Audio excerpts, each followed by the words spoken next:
안녕하세요. 서울에 살고 있는 30대 중반의 여자입니다. 봄이 다가오니 여기저기서 결혼 소식이 들려오네요. 친구들의 결혼 소식이 담긴 청첩장을 받을 때마다 저는 유독 씁쓸함이 가득 몰려옵니다. 왜냐고요? 나도 파혼만 안 했다면 친구들에게 청첩장을 나눠주고 있을 텐데 하는 마음에서 그렇답니다. 저는 파혼을 했어요. 제가 오늘 들려드릴 이야기도 제 파혼에 대한 이야기죠. 혹시 여러분, 내가 하면 로맨스, 남이 하면 불륜, 내로남불을 들어보셨나요? 내로남불. 제가 파혼을 하게 된 결정적 이유라고 설명해 드릴 수 있겠네요. 제게 프로포즈 하기 이전에도 3명의 여자에게 프로포즈를 했다가 거절당했다는 그 남자. 마냥 착하고 배려심 많은 사람인데 왜 거절했을까?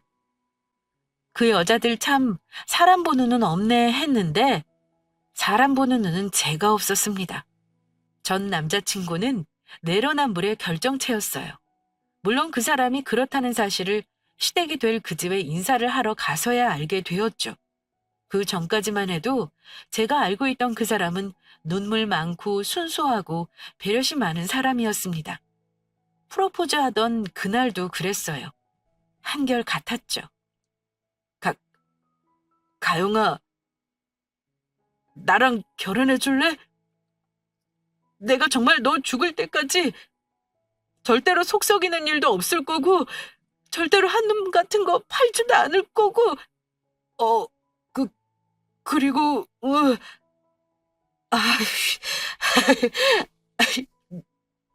미안해.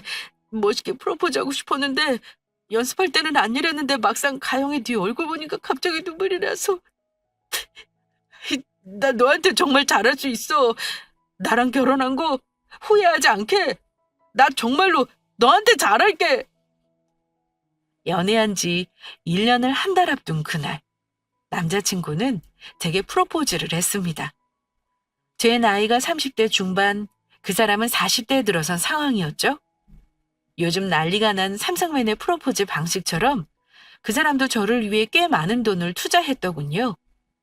한 개도 아닌 3개의 명품 브랜드, 가방, 지갑, 신발, 선물, 그리고 이름만 대면 대한민국 사람 절반이 알 수 있는 좋은 호텔, 화려한 장식으로 꾸며진 방안.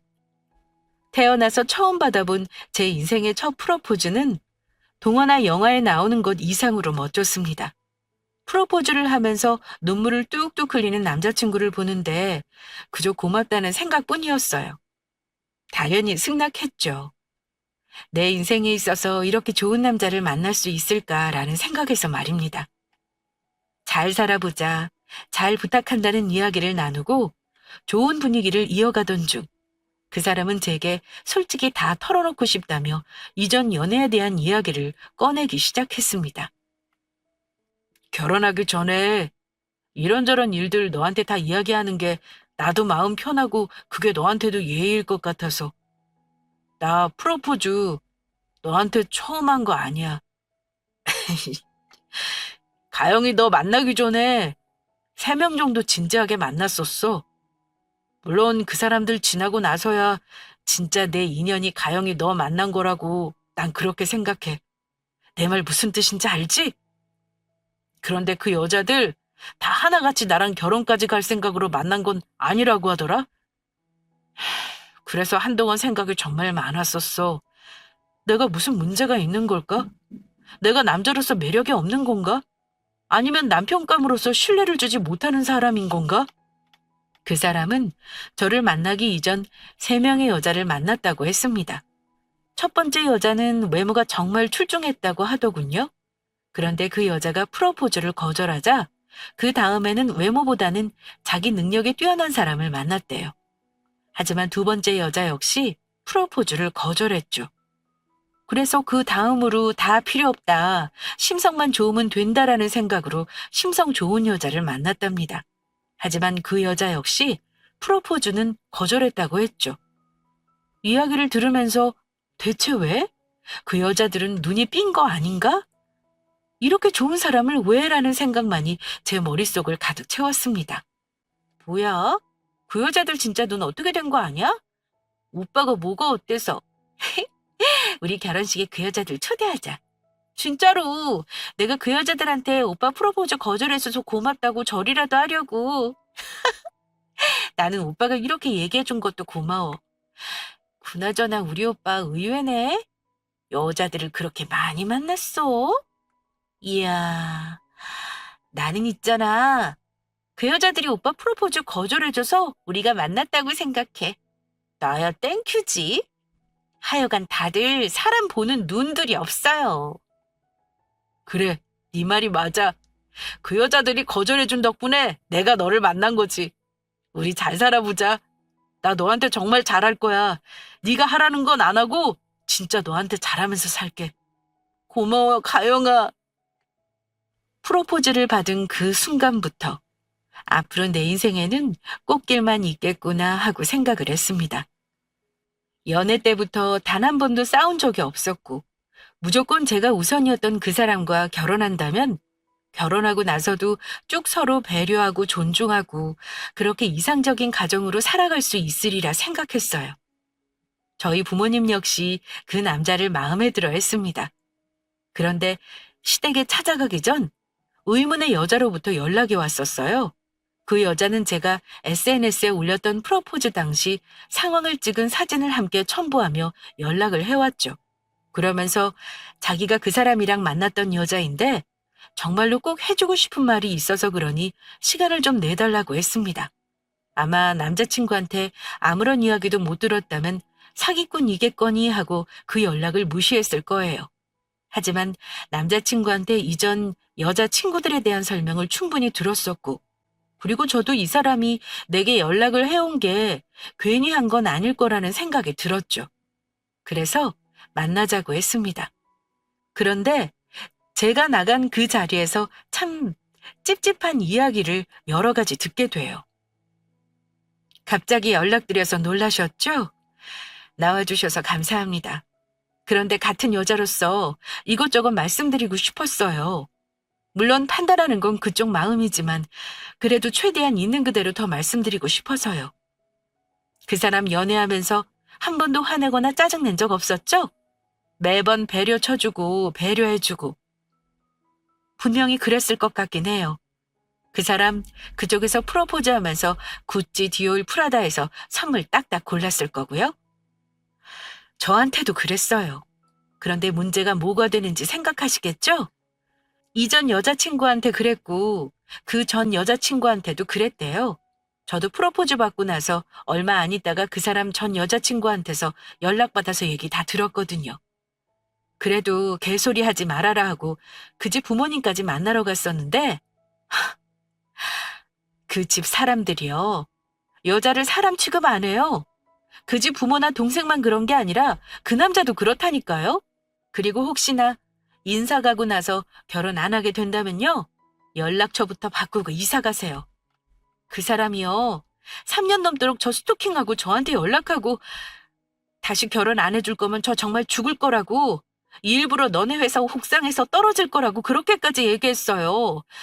저 그 사람 때문에 정신과 치료도 받았어요. 지금 대체 무슨 소리 하는 거예요? 갑자기 할 말 있다고 사람 불러내서 한다는 소리가 혹시나 했는데 제가 괜히 시간 낭비했네요. 그 사람이 스토킹을 했다고요?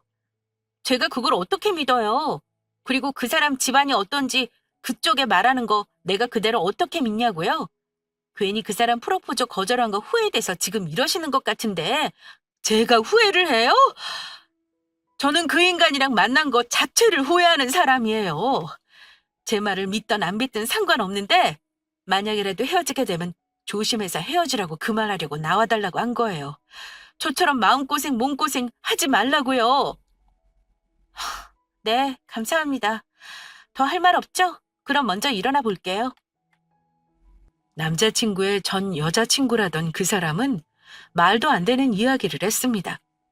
그 사람 보기와는 다르게 이중적인 면이 있는 사람이다. 그뿐만 아니라 그 사람 집안, 여자라는 걸 사람 취급 안 하는 집안이다라면서 말이에요. 그러면서 자기가 그 사람이랑 헤어지고서 얼마나 괴로웠는지 모른다고 그런 얘기를 했습니다. 3년이 넘도록 자기를 쫓아다니면서 다시 만나주거나 다시 결혼해주지 않는다면 가만두지 않을 거다. 네가 일하는 직장에서 스스로 뛰어내릴 거다. 네가 남자를 만나면 그래 남자한테 너랑 나랑 있었던 일을 다 이야기할 거다 등등. 그 여자 말만 들으면 거의 범죄자 수준이나 다름없는 행동을 했더군요. 하지만 믿을 수가 없었어요. 무슨 증거가 있는 것도 아니고 영상이 있는 것도 아니고 사진이 있는 것도 아니고 그저 자기가 좋은 남자 놓쳤다는 사실에 배알이 꼬여서 저와 남자친구 사이를 회방 놓으려고 하는 행동이라고만 생각했습니다. 괜히 있었던 일을 이야기하면 남자친구가 심란해하거나 속상할 것 같아서 그냥 똥 밟았다고 생각하고 저 혼자 훌훌 털어버렸어요. 그런데 파혼을 하고 나서야 그 전 여자친구가 제게 해준 말이 현실이라는 걸 깨달았죠. 실제로 저는 파혼하고 나서 그 여자한테 고맙다고 인사까지 했습니다. 어떻게 그런 남자의 낌새를 눈치 못 챌 수 있냐? 답답해 하시는 분들도 계실 텐데요. 이게 정말이지 자기가 그 상황에 당하지 않으면 아무도 알 수 없는 것입니다. 너무나 멀쩡해 보였고 너무나 멋지고 젠틀한 사람이었거든요. 물론 그 환상은 제가 시댁에 인사를 드리러 가면서 깨지게 되었습니다. 어때? 이상하지 않아? 아, 진짜 애들 말이 많네. 회사 면접 볼 때보다 더 떨린다고 하더니 나 태어나서 살면서 이렇게까지 떨리는 건 처음인 것 같아. 오빠도 우리 집에 인사 올 때 이랬어? 나 너무 떨린다, 진짜. 나 진지한데 웃지 마. 청심환 한 병 더 마실까? 아이고, 됐네요. 점심은 더 먹었다가 너무 긴장 풀려서 졸릴걸? 걱정하지 마.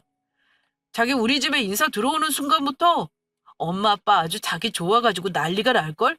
내 동생도 일부러 집에 있어. 그 자식 그거 우리 집 분위기 메이커야. 내가 용돈까지 챙겨주면서 밖에 나가지 말고 집에 남아서 분위기 좀 잘 풀어보라고 다 얘기해놨으니까 걱정하지 마. 시댁에 처음 인사드리러 갔던 그날. 제 인생에서 역대급으로 떨렸던 날이었습니다. 하긴 그날 생각하면 저보다도 저희 부모님이 더 긴장하셨네요. 저희 엄마 아빠는 제가 집을 나서기 전까지 제 옷차림이며 머리 모양이며 화장까지 온 식구가 다 제가 어떤지 괜찮은지 스타일리스트처럼 다 확인해 주었습니다. 그리고 제일 좋은 한우 세트와 제주도에서부터 공수해온 해산물까지 최대한 좋은 선물도 바리바리 챙겨주셨어요. 양손 가득 무겁게 선물을 들고 드디어 시댁 현관문으로 들어섰죠.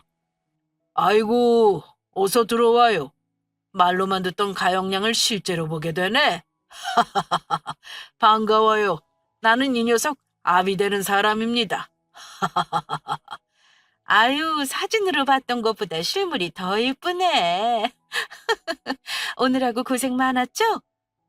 뭘 이렇게 많이 챙겨왔어? 에헤, 이 사람아, 손이 무거워 보이면 당신이 빨리 들어줘야지. 푼수처럼 뭘 그렇게 떠들어대고 앉아있어? 얼른 짐부터 들어줘. 가영양, 얼른 들어와요. 네, 어머니. 제가 가져다 놓을게요. 어디다 두면 돼요? 오빠, 이거 오빠가 좀 도와줘야지. 이걸 어머니가 혼자 어떻게 옮기시라고. 여기서부터가 이상했습니다. 호탕하게 웃으며 저를 반겨주는 예비 시아버지, 누나 미소를 지으며 제게 인사를 건네준 예비 시어머니, 그리고 남자친구 말대로 쾌활한 성격의 예비 시동생까지. 예비 시댁 식구들의 인상은 좋았습니다. 그런데 어딘가 이상했어요. 예비 시어머니 당신 남편한테 꽤나 주눅 들어 있는 모습이었거든요. 그리고 그 집안 식구들 좀 그 누구도 예비 시어머니에 대한 배려 같은 건 없는 분위기였습니다.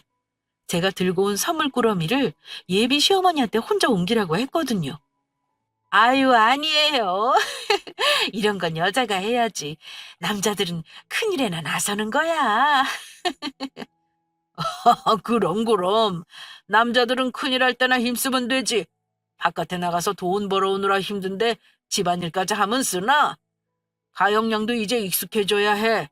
우리 집안 분위기가 원래 이래. 그런데 더 이상한 건 예비 시어머니 반응이었어요. 꽤나 익숙한 상황인 듯 당연히 이런 건 여자가 뒤처리해야 하는 거라며 저의 선물 꾸러미를 당신과 둘이서 옮기자고 했습니다. 하나씩 들면 무거운 건 아니었지만 그래도 양도 많았고 선물 케이스 자체의 무게도 있어서 여자 둘이 옮기기에는 버거웠어요. 낑낑거리며 넘기고 있는데 예비 시아버지나 예비 시동생, 심지어는 제 남자친구까지 꼼짝 안 하는 게 아니겠어요? 뭔가 이상하다 싶었지만 일단은 처음 인사를 간 거니 상황을 좀 더 지켜보기로 했습니다. 어머니, 제가 어떤 거 같이 하면 될까요? 말씀해 주시면 제가 할게요. 저와 같은 경험이 있으신 분들은 아실 겁니다. 예비 시댁에 가서 가만히 궁둥이만 붙이고 앉아있기란 그것만큼 괴롭고 민망한 순간이 없는 것 같아요. 저 역시 마찬가지였었습니다. 예비 시어머니는 이것저것 음식을 만드시느라 정신이 없었죠. 가만히 앉아있을 수가 없어서 저는 쭈뼛거리며 예비 시어머니에게 다가가 도와드릴 게 있냐, 제가 뭘 하면 되겠냐 기웃거렸어요. 에헤이, 가영양은 지금 손님으로 온 것이 아닌가? 괜찮으니까 이리 와서 앉아 있어요. 어차피 결혼하면 원 없이 하게 될 일, 오늘만큼이라도 편하게 좀 있어. 앉아서 자네 시어머니 될 사람이 집안일 어떻게 하나? 그것도 좀 보면서 공부하면 되겠네. 우리 집안이 뭐 종같이 그런 집안은 아니어도 나름대로 뼈대 있는 집안이라고. 응? 아이고, 표정 보니까 처음 듣는 이야기인가 보네. 응? 야, 지석아. 너는 어떻게 1년을 만날 때까지 가영양한테 우리 집안 얘기를 안 한 거야? 에헤이, 결혼해서 우리 식구들 사람인데 알 거는 다 알아야지. 이봐, 그거 잠깐 접어두고 여기 마실 것 좀 먼저 내와봐. 에헤이, 가영양은 가만히 있으라니까는. 차 마시면서 내가 우리 집안 얘기를 쫙 해줄 테니까는 한번 들어보라고. 예비 시아버지가 될 뻔했던 그 나이 많은 아저씨는 저를 앉혀놓고 끝없는 집안 얘기를 하기 시작했습니다. 남자친구나 예비 시동생은 그 뒤에서 심드렁한 표정으로 핸드폰만 만지작거렸고요. 예비 시어머니는 계속해서 혼자 분주했습니다. 제가 놓인 그 정신없는 상황도 상황인데 저는 예비 시아버지 입에서 나오는 그 내용 때문에 더 혼란스러웠어요. 무슨 이야기를 했는지 예상이 가시려나요? 한마디로 말하자면 그냥 그 집안은 조선시대 그 자체였습니다. 아니, 조선시대에도 그렇게는 안 했을 것 같았죠. 일단은 우리 집안이 뭐 제사나 가족 행사 많은 집안은 아니에요.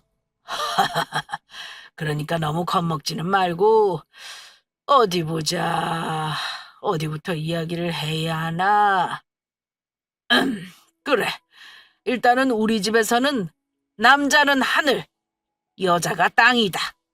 이게 우리 집 기본 정서야. 뭐 나쁜 뜻으로 그러는 게 아니라 남자나 여자나 각자 해야 할 역할이 있으니까 그걸 얘기하는 거야. 남자는 당연히 가정 먹여 살리기 위해서 바깥에서 열심히 일해야 하는 게 당연한 거고, 여자는 집에서 집안 살림 잘 돌아가게 열심히 집안일 하고 남편이랑 자식 뒷바라지 잘하는 거, 그게 당연한 거니까. 응? 그렇지, 가영양. 어, 저기 그래서 말인데 우리 지석이랑 결혼하게 되면 회사는 계속 다닐 생각인 건가? 아, 네. 저는 계속 제 직장을 다닐 생각이에요.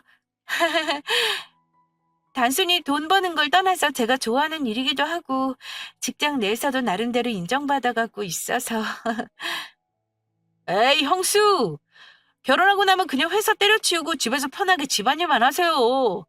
어차피 돈이야 형이 열심히 벌어다 줄 건데요, 뭘. 그렇지, 형? 아니, 저는 제 친구 놈들이나 선배들 결혼 생활 이렇게 봤을 때 맞벌이 하는 부부들은 영 보기가 좀 그렇더라고요. 솔직히 말해서 굳이 당장 손가락발 형편 아닌데 맞벌이 하는 건 그거는 그쪽 여자들이 좀 생각이 짧다고 생각하거든요. 다들 그렇게 생각하지 않겠어요? 남자가 어지간히 능력이 없어서 여자도 나가서 일하나 보다 하고 말이에요. 아이, 그거는 솔직히 여자가 자기 남편 망신 시키는 거죠. 저는 우리 아버지 말대로 결혼하고 나서 형수가 회사 그만두는 거에 한 표. 그럼. 저 녀석 말 틀린 거 하나 없지. 지석이 저놈이 돈을 못 버는 놈도 아니고 돈도 벌 만큼 버는데 굳이 가영량이 나가서 돈 벌 필요가 있겠어? 결혼하고 나면 회사 그만두는 쪽으로 생각을 좀 해보자고. 나이가 적은 것도 아닌데 결혼하고 대이을 준비해야지. 안 그래? 우리 지석이 엄마도 결혼하고서 애가 안 들었어서 얼마나 고생했는데 한 살이라도 젊을 때, 응? 하루라도 빨리 애 낳을 준비를 해야지. 나랑 우리 안 사람은 지석이 저 녀석이 결혼할 사람 생겼다고 인사 온다고 했을 때부터 우리는 언제 할아버지 할머니 소리 듣나 그 생각만 했다니까는. 그건 뭐 씩 올리고 나서 이야기하도록 하고. 지금도 저 당시에 예비 시아버지며 예비 시동생이 했던 말만 생각하면 피가 거꾸로 솟는 것 같습니다. 여러분이 들으시기엔 저 말이 정말로 여자라면 무조건 지켜야 하는 거라고 생각이 드시나요? 참, 남자는 하늘, 여자는 땅이라는 그 소리, 제가 초등학교 입학하기 전에 한두 번 들은 이후로는 들은 적이 없었던 것 같은데, 저 소리를 제가 결혼을 앞두고 그것도 2023년에 들었습니다. 말 같지도 않은 소리를 하도 많이 해서 그나마 추리고 추려서 적은 게 이 정도입니다.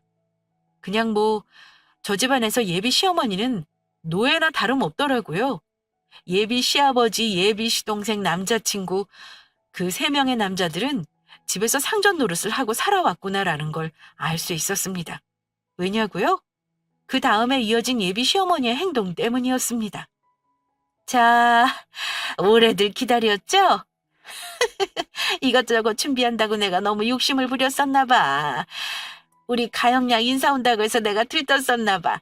자, 어서들 먹읍시다. 가영양은 이쪽으로 와서 앉아요. 엄마, 그래도 가영이 인사하러 온 날인데. 에라 이놈아, 벌써 네 안사람 편드는 거야? 아무리 손님이라고 해도 우리 집안 식구 될 사람인데 이제 익숙해져야지. 안 그러냐? 가영양, 맛있게 들어요. 응? 아, 네. 참. 아니, 식사를 대접한다고 하는데 밥상이 따로 준비되어 있었습니다. 하긴 처음 들었을 때 뭔가 이상하게는 했었어요. 부엌에 식탁이 없더라고요. 그래서 하긴 굳이 식탁이 있으란 법은 없지 하고 별거 다닌 생각으로 넘겼는데 웬걸 다 이유가 있었던 것이었습니다. 예비 시어머니와 저는 작은 밥상에서 남자 3명은 큰 밥상에서 식사를 해야 했죠. 상 크기만 달랐냐고요? 아니요. 상 차림도 달랐습니다. 뭐 메뉴가 크게 다르지는 않았는데요. 제 느낌 탓인지 뭔지 이상하게도 저랑 예비 시어머니가 있는 밥상에만 유독 타거나 모양이 예쁘지 않은 음식이 있었죠. 참, 태어나서 이런 대접은 처음 받아봤네요. 남자친구는 그나마 제 눈치를 보면서 자기 그릇 챙겨서는 저와 예비 시어머니가 있는 밥상으로 와서 밥을 먹기 시작했습니다. 당연히 제 표정은 점점 안 좋아지고 있었고요. 그런 제 상태를 느낀 건지 예비 시어머니도 제 기분을 살피려 노력했죠. 단 2명, 예비 시아버지와 예비 시동생만 빼고 말입니다. 가영양 어때? 음식이 입에 좀 맞나? 저 사람이 다른 건 몰라도 음식은 그래도 어디 가서 내놓을 만해. 음식이 입에 안 맞는가? 이 사람아, 그러게 음식 좀 더 하라니까는. 에헤이, 이거 참. 다른 것 좀 더 만들어 와봐, 응? 엄마 혼자 이것저것 한다고 하루 종일 움직이고 바빴는데 뭘 더해요. 그러게 그냥 인사만 집에서 하고 밖에서 식사하자니까는 아빠 혼자 고집 부려서 지금 여러 사람 불편하게 이게 뭐예요. 엄마 안 해도 되니까 좀 편하게 먹어. 어? 가영아, 너도 편하게 먹어. 아이고, 야 임마, 내가 뭐 이상한 소리 한 거야? 가영 양이 입맛에 안 맞는 것 같으니까 네 엄마한테 다른 것 좀 더 해오라고 한 거지.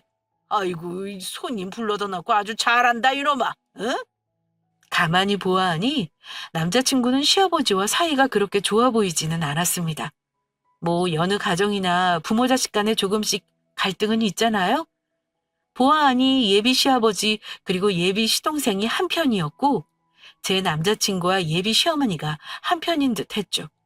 그 상황이 꽤나 불편했지만 그래 뭐 어차피 결혼해서 따로 살 거니까 오빠는 예비 시아버지 같은 사람 아니니 괜찮다 하고 꾸역꾸역 밥을 먹었습니다. 남자가 자기 엄마한테 하는 행동을 보면 자기 아내한테 하는 행동으로 보면 된다고들 하잖아요. 그래도 남자친구가 자기 엄마한테 살갑게 구는 것 같아서 그때는 나쁘지 않았습니다. 하지만 이건 철저히 저의 착각이었어요. 이제는 그만 그 집에서 나가고 싶은데 눈치 없는 그 집안 남자 2명은 식사에 이어 과일까지 먹자고 하더군요. 어찌 됐든 밥상도 가만히 앉아서 받았는데 과일까지 그냥 받기 뭐해서 예비 시어머니한테 제가 과일 깎겠다고 했죠. 에헤이, 가영 양은 손님이라니까는. 이것 봐. 뭘 그거를 우물쭈물하고 있어. 자네가 해. 귀한 손님인데 무슨 일을 시키려고 그래? 가영 양. 참 고집 세네. 어차피 결혼하고 나면은 집안일 실컷 할 것을 뭘 지금부터 하려고 그래? 그냥 오늘만 편하게 있어. 아, 그럼 제가 설거지라도 할게요. 너무 맛있게 먹었는데 제가 설거지라도 하고 싶어서요. 에헤이, 됐다니까는. 무슨 설거지를 해? 이것 봐. 자네는 뭐하고 있어? 얼른 고무장갑 못 끼게 치워. 아유, 하여간에 여편 내가 굶떠서는. 가영양도 그만하고 앉아. 어? 아, 네. 시아버지의 고함으로 분위기가 조금 싸해졌었어요. 저한테 과도를 넘기려던 예비 시어머니도 멋쩍어 하면서 다시 당신이 과일을 까기 시작하셨고, 그럼 설거지라도 하겠다고 고무장갑을 끼려던 저를 발견한 예비 시아버지는 또 한 번 고함을 쳤었어요. 그것도 모자라 제 앞에서 예비 시어머니한테 면박까지 주었죠. 그때였습니다. 아씨, 못 죽겠네 진짜. 세상에. 저는 그 순간 제가 뭘 잘못 들은 줄 알았습니다. 그렇게 순하고 순하던 제 남자친구가 인상을 팍 쓰면서 저런 말을 했어요. 그것도 아주 대놓고 말입니다. 그 말에 예비 시아버지는 물론이고 온 식구가 얼음이 되었죠. 그것도 모자라 남자친구는 저를 일으켜 세워서는 그대로 끌고 나가려 했습니다. 당연히 난리가 났죠. 지금 뭐 하는 거냐면서 예비 시부모 2분 다 난리였고 예비 시동생은 자기 형의 모습에 기가 찬다는 듯 코웃음을 쳐댔습니다. 남자친구는 저를 거칠게 일으켜 세우고는 이렇게 이야기했어요. 아니, 무슨 엄마가 이 집안 식모야? 그래, 맞지. 가영이가 손님으로 온 건 맞아. 그런데 가영이도 손님이지만 엄마도 가영이한테 시어머니 될 사람 아닌가? 엄마를 이런 식으로 벌써부터 무시하면 애가 나중에 결혼해서 엄마를 뭘로 보겠어? 안 그래? 너도 마찬가지야, 임마. 어디서 실실 쪼개고 있어? 아이, 내가 진짜 듣다 열이 받아서 그래. 오늘 더 있다가는 진짜 무슨 일 날 것 같으니까 가영이 데려다 주고 올게요. 이게 대체 무슨 상황인가 싶었어요. 제대로 인사도 하고 나올 새도 없이 저는 손목에 벌겋게 자국이 남을 정도로 남자친구라는 인간 손에 이끌려 집 밖으로 끌려 나왔습니다. 닫혀가는 현관문 뒤로 예비 시아버지의 고성이 들려왔죠. 이것 좀 놔보라고 해도 남자친구는 제 말을 들은 채도 안 하면서 저를 끌고 나섰습니다. 아빠! 이것 좀 놓고 얘기해. 갑자기 왜 이래? 이렇게 나 홀라당 데리고 나와버리면 어머님, 아버님이 나를 어떻게 생각하시겠어? 사람 이상한 사람 만들려고 작정한 거야, 뭐야? 왜 그래, 진짜? 오빠 부모님이 오해하시면 어떻게 할 거냐고, 어? 내가 괜히 오빠한테 이상한 얘기해서 오빠가 그 난리치고 나온 거라고 생각하시면 어떻게 할 거냐고? 나 오빠 부모님한테 미운털 박히면 좋겠어? 저는 당황스러운 걸 떠나서 화가 났습니다. 남자친구의 행동이 너무 무책임하다고 생각을 했거든요. 아니, 자기가 그렇게 저를 끌고 나와버리면 저까지 괜히 이상하게 되는 거잖아요. 나쁘게 생각한다면 얼마든지 나쁘게 생각할 수 있는 그런 상황 아니겠어요? 괜히 제가 남자친구 옆구리 찔러서 그 상황에 나온 것 같은 꼭 그런 상황이었습니다. 그런데 제 말을 듣던 남자친구는 되게 적반하장으로 화를 내더군요. 뭐? 미운털? 와, 야, 가영아. 네가 오늘 그 자리에서 우리 부모님한테 미운털 박힐까 봐 걱정을 하기는 했었어? 나는 네가 그런 생각하고 있는 줄은 꿈에도 몰랐네. 와, 네가 우리 부모님한테 미운털 박힐까 봐 걱정을 했었다고? 너 되게 말도 안 되는 소리 잘한다. 어? 너는 내가 그렇게 등신 같아? 네가 나한테 그렇게 억울한 표정 지으면서 불쌍한 척, 착한 척 얘기하면 내가 속아 넘어갈 것 같아? 뭐? 오빠 지금 나한테 뭐라고 했어? 내가 뭘 했다고? 내가 언제 오빠한테 등신 같다고 했어? 내가 오빠를 그렇게 생각한다고? 내가? 내가 왜? 내가 뭐를 불쌍한 척을 하고 뭐를 착한 척을 했는데 갑자기 왜 이래 진짜? 뭔데? 뭐가 그렇게 불만이라서 나한테 지금 그렇게 말도 안 되는 소리를 하는 건데 내가 오빠 부모님한테 미운털 박힐까 봐 걱정하는 거 당연한 거 아니야? 내가 그런 걱정이 안 되면 내가 오빠랑 결혼을 왜 하겠어?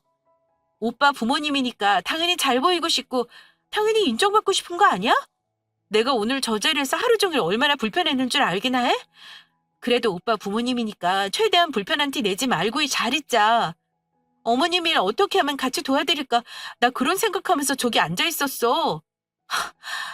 그, 그런데 뭐? 내가 그런 걱정을 하기는 했었냐고? 지금 나랑 장난해?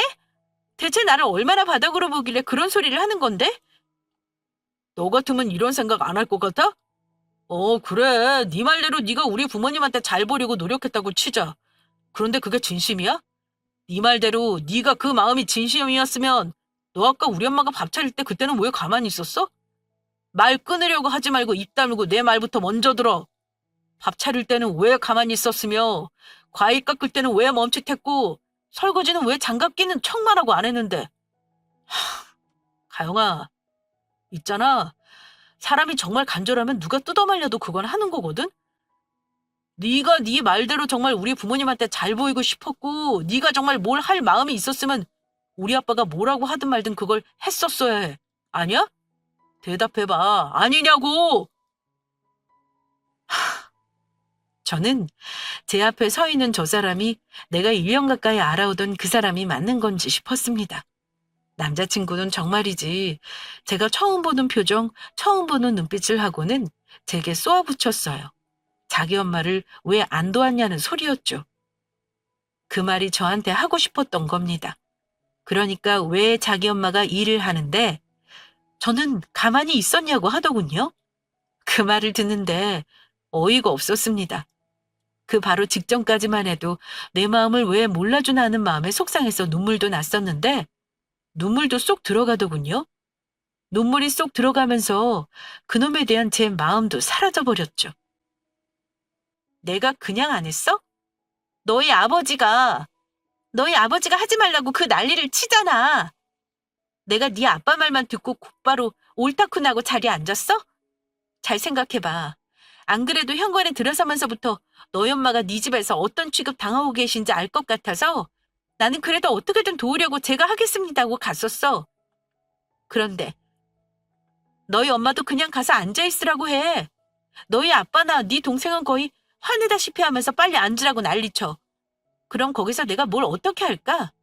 다 입 다물고 있으라고 소리 지르고 내가 너희 엄마 일 뺏어서 했었어야 해? 뭐 그렇게까지 했어야 네가 만족했을 거야? 그럼 네가 나서서 대신하지 그랬어? 너도 똑같이 너희 아버지랑 네 동생 옆에서 앉아서 핸드폰만 만지작거렸으면서 어디서 나한테 큰 소리야? 와, 너도 다른 여자애들이랑 똑같네. 우와, 야, 나는 그래도 너는 좀 다를 줄 알았다. 어? 내가 이래서 대한민국 여자들이라고 하면 치를 떠는 거야, 치를. 하여간에 아주 남자들이 오냐오냐 해주니까는 자기네들이 뭐 아주 대단한 줄 알지? 뭐가? 우리 엄마도 대한민국 여자인데 왜 너한테만 그러냐고. 엄마랑 니들이랑 같아? 우리 엄마는 나를 낳아준 사람이고 요즘 우리나라 여자들 너까지 포함해서 우리 엄마가 살아오면서 고생한 만큼 고생했던 사람 있을 것 같아? 있으면 제발 내 앞에서 좀 데리고 와줄래? 아, 나는 네가 우리 부모님한테 잘하는 만큼 너한테 잘해줄 거야. 어? 네가 우리 부모님 아니 우리 엄마한테 잘하는 만큼 너한테 잘할 거라고. 그런데 네가 우리 엄마한테 못해? 나는 그럼 너한테 잘할 생각 없어. 야, 그렇게 실망했다는 눈빛 하고 있지 마. 짜증나니까.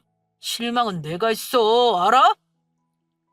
그냥 정신 나간 인간 아닌가요? 그렇게 자기 엄마가 안쓰럽고 자기 엄마가 그렇게 중요하면 그럼 자기가 나서서 설거지하고 음식하고 과일 깎았으면 되는 거 아닌가요? 지금 생각해도 진짜 열이 뻗칩니다. 어차피 파혼할 마음으로 싸우기 시작한 거 저는 그놈한테 하나부터 열까지 다 짚어줬어요. 와, 진짜 너 제대로 미친 인간이었구나. 왜 네 나이에 40살 먹도록 여자한테 그렇게까지 까였는지 알겠다. 너 내가 말 안 했지? 나 너희 집 인사 오기 전에 네 전 여자친구 만났어. 그 여자가 오죽 내가 걱정됐으면 나한테 그러더라. 너희 집 인사 갔다 오고 나면 분명히 내 생각 바뀔 거라고. 그런데 파혼할 거면 진짜 안전하게 하라고. 자기는 너 때문에 몇 년을 정신과 치료까지 했다고. 나 오늘 이 시간 이후로 너랑 헤어질 거거든? 나 바로 번호 바꿀 거고 이사할 거야. 내가 너 같은 놈이랑 두 번 다시 엮이면 내가 인간이 아니지. 너 있잖아. 네가 그렇게 너희 엄마가 소중했으면 네가 나서서 다 뒤집어 엎던가 바꿔놨어야 되는 거 알아? 왜 네 부모한테 하는 효도를 나한테 강요하니? 왜 네가 못해놓고 그걸 내가 해주기를 바래? 그래놓고 뭐? 대한민국 여자들이 뭐 어쩌고 저째? 야, 너야말로 네가 대한민국 남자 망신 다 시키고 있어, 알아? 어디서 일단 찌질한... 참. 뭐? 실망을 해? 너 다시 한번 말해봐. 뭐 실망? 네가 뭔데 나한테 실망을 하니? 어? 이게 진짜 오빠 해주면서 대우해줬더니 끝도 없네. 내가 지금 너한테 틀린 말 했어? 얘기를 해봐. 네가 네 엄마한테 못한 걸 왜 나한테 그걸 대신하라고 하는데? 뭐? 뭐? 너 지금 말 다 했어? 나랑 파혼이라도 하겠다 이거야? 야 윤가요. 너 나랑 이렇게 파혼하고 나면 네가 뭐 다른 놈 만나서 결혼은커녕 연애라도 할 수 있을 것 같아? 곧 40 바라보는 여자를 누가 만나주겠냐? 어? 그래. 너 나랑 파혼할 거면 나한테 받은 그 명품 선물 다 내놔. 다 내놓으라고! 너무 찌질하지 않나요? 자기랑 파혼하려면 받은 선물 그대로 고스란히 내놓으라는 게 말입니다. 하도 어이가 없어서 사람이 웃음이 터지더라고요. 말 그대로 박장대소 말입니다. 저는 순간적으로 실성한 여자처럼 웃어댔습니다. 눈물이 날 정도로 말이에요. 알겠다고 했습니다. 다 돌려준다고 말이죠. 와, 나 진짜 오랜만에 이렇게 웃었다. 그래, 파혼하자. 네가 준 거 그거 오늘이라도 당장 돌려줄게. 내가 당장 돌려줄 테니까 파혼하자. 그래. 그리고 너 뭐 내 나이 가지고 얘기하는데 누가 봐도 내가 너보다 먼저 연애해도 할 거고 결혼을 해도 너보다 먼저 할 거야. 거울이나 좀 보고 얘기해. 나나 되니까 너 만나준 줄이나 알아 이 찌질한 자식아. 내가 오늘 당장 너한테 받은 거 다 돌려줄 테니까 오늘부로 너랑 내 인연 끊자. 알겠어? 진심이었어요. 저는 곧장 제 집으로 가서 그놈이 제게 주었던 선물을 그래도 들고 나왔습니다. 나와서 그놈한테 바로 준 게 아니라 동네에 있는 파출소 앞으로 갔어요. 제 차를 뒤따라오던 그놈은 제가 파출소 앞에 서자 당황한 눈치였죠. 제가 차에서 내려도 나오질 않더라고요. 저는 창문을 두드려서는 내리라고 했습니다. 너 신고하려고 온 거 아니니까 내려. 네 전 여자친구가 네가 제대로 미친 인간이라고 해줬던 게 생각나서 네가 나한테 미친 짓 할까 봐 일부러 파출소 앞으로 온 거야. 이거 네 차에 그대로 실어서 여기서 곧장 꺼져. 빨리 네 차에 실어. 경찰서 들어가서 얘기할까? 어떻게 할래? 윤가영, 너 진짜 이럴 거야? 어, 이럴 거야. 그러니까 빨리 실어. 나랑 같이 저 안에 들어가기 싫으면. 결과는 어떻게 되었냐고요? 저와 그놈은 파출소 앞에서 파혼했습니다. 다시 생각해도 제가 참 생각을 잘한 것 같아요. 파출소 앞에서 파혼한 게 말입니다. 자기가 선물한 가방을 주섬주섬 차에 옮기는 그 자식 모습 보는데 세상 찌질하게 짝이 없더군요. 저는 그 자식이 떠나는 모습을 보고 나서 곧장 짐 챙겨서 부모님 댁으로 갔습니다. 그러면서 핸드폰 번호도 바꿨네요. 실제로 그 자식 한 일주일 정도를 저희 부모님 댁에 찾아와 빌었어요. 물론 저희 엄마한테 굵은 소금을 한 바가지 맞고는 얼씬도 안 했지만요. 이렇게 적고 나니 조금은 허무하긴 하네요. 제 파혼 가정이 이렇게나 허무했습니다. 사람이면 참 쉽더군요. 뭐 똥차 밟았다고 생각하고 있습니다. 똥차 갔으니 이제 벤츠가 오지 않을까 기대를 하면서 말이에요. 소중한 시간 저의 파란만장했던 파혼 이야기를 들어주셔서 감사합니다. 다음에 또 사연 올리게 된다면 좋은 소식으로 인사드리겠습니다.